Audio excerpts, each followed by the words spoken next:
three major changes to Social Security that lawmakers are now considering.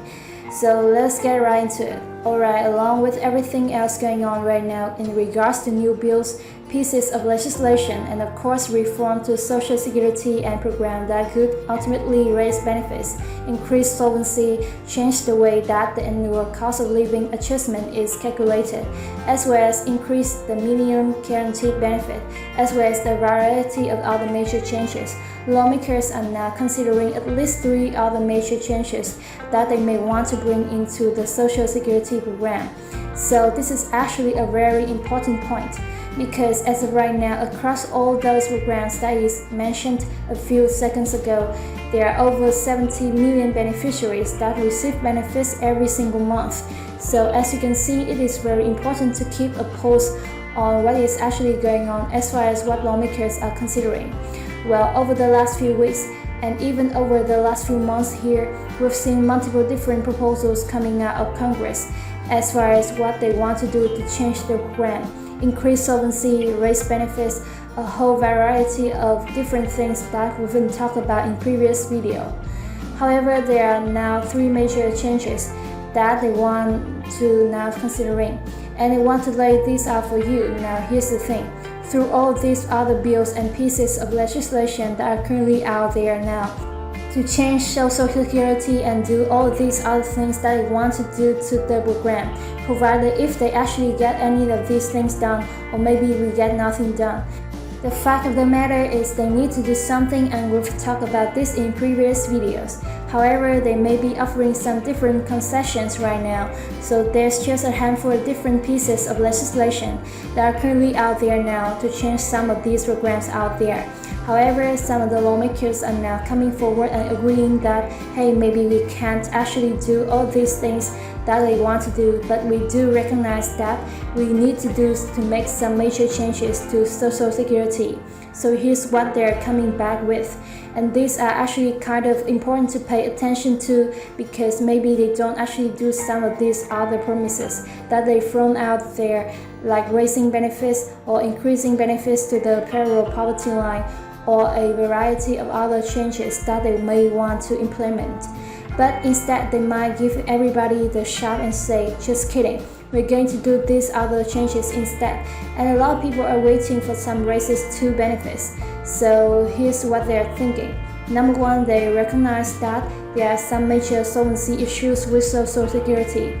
So they're considering possibly garnishing some of the benefits of higher income beneficiaries and taking that benefit and making sure that the program remains solvent for many more years to come, and possibly even giving some of that benefits to the lower income individuals. So Social Security obviously is based on how many years of service you have, your average earnings over the 35 years that you have a service. And then of course all these other details as far as you work your card, payrolls and stuff like this, how much money you've essentially made over the 35 years that they look at to determine how much your benefit is going to be. Well, those people that have had a high income for the vast majority of those years have by default a much higher benefit. Well, what they're considering is that maybe we're going to take some of these higher income beneficiaries, some of their benefits, shave it off a little bit, and then shuffle that money back to the lower income beneficiaries, or just plain old not give it to anybody, but rather keep it in the Social Security Trust Fund to make sure that it remains solvent for many more years to come.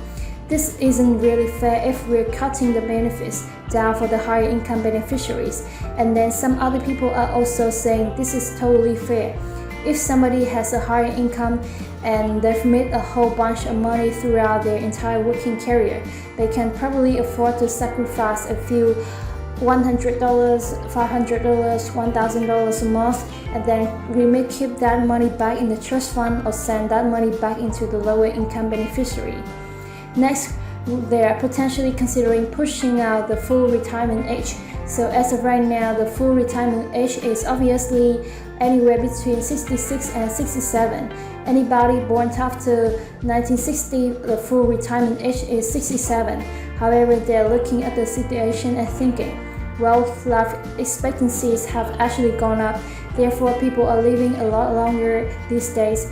We could probably push out the full retirement age from 67 to possibly 68, 69, or possibly even 70.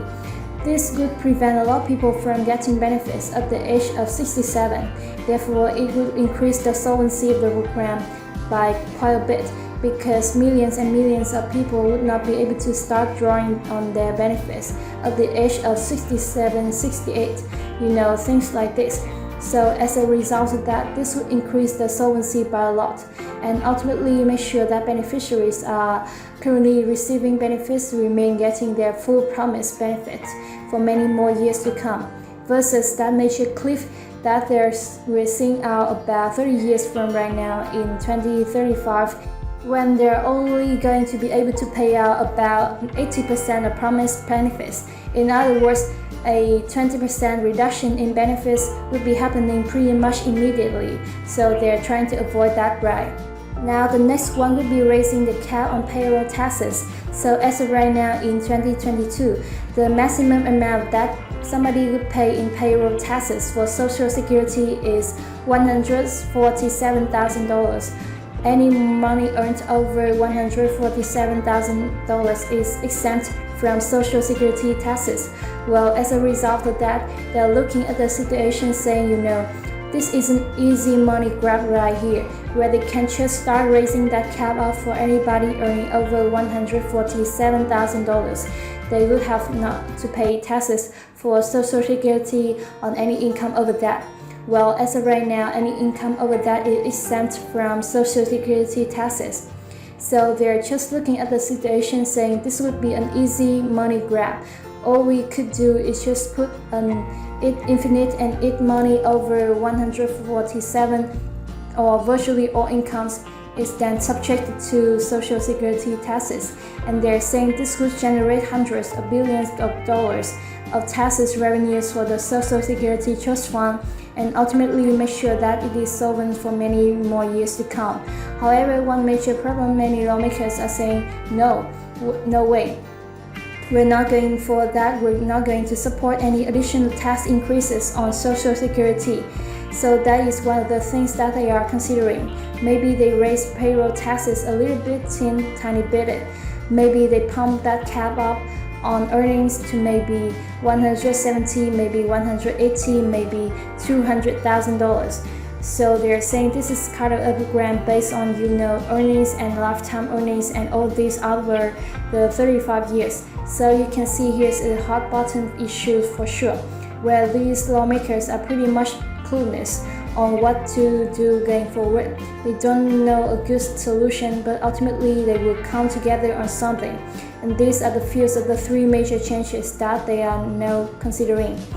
And in the event of that, they may sidestep some of these other major pieces of reform, like the Social Security for Future Generation at L. Lawson, to the Social Security 2100, John Lawson, the Social Security Expansion Act, Bernie Sanders, Elizabeth Warren, and other Democratic senators, as well as the SSI Restoration Act, along with so many other pieces of legislation that are out there now to reform these programs.